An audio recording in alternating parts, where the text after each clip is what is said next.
Hi, everyone. This is Ted Fay coming to you from Amherst, Massachusetts, the home of UMass Amherst.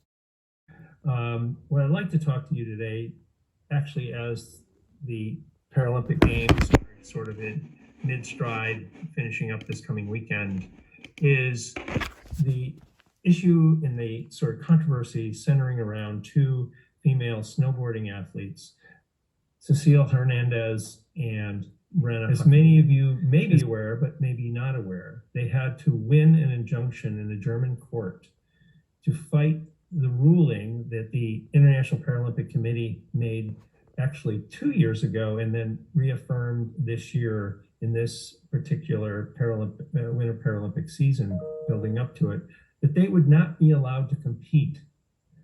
The reason for that judgment by the IPC was there were too few competitors in their classification group, which is essentially above-knee amputees.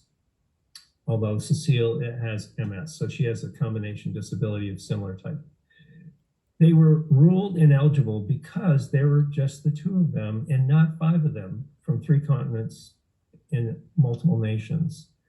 And therefore, they were removed from the games because of a lack of competitive peers.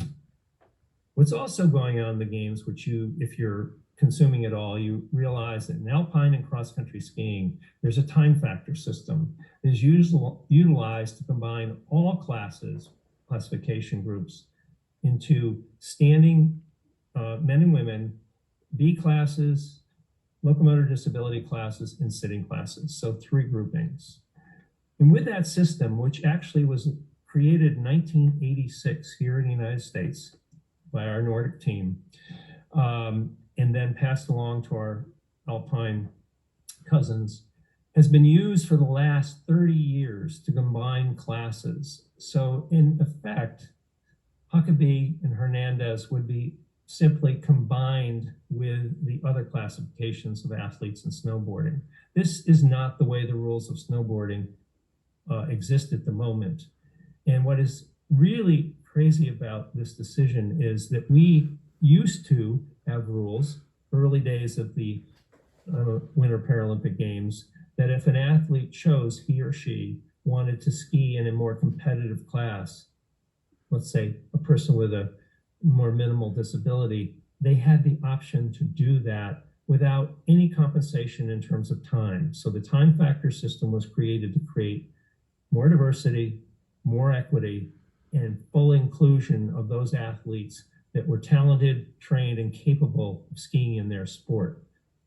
So we have some really interesting conversations going on at these games in Beijing, particularly in how the racing groups are put together, how the factor system evolved. There's over 36 years of data that we've used to be able to compare relatively fairly one classification group with another.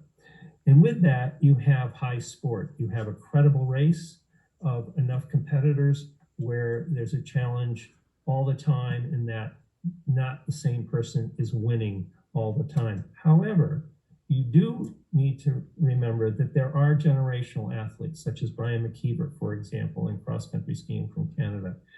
Exceptional athletes that come along that despite them having, let's say, a more challenging classification, that they are able to, because of their performance ability in their sport, perform at the highest rank and maintain that ranking.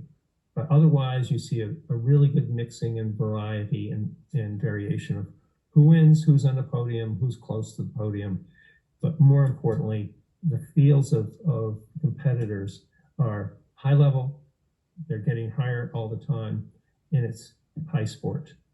So that's what I wanted to bring to you today, to be thinking about and saying, what's going on here? Particularly since the IPC helped launch the We the 15 campaign. Consider this.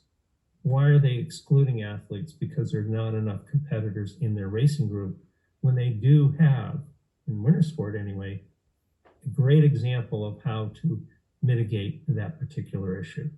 Thanks and have a good day.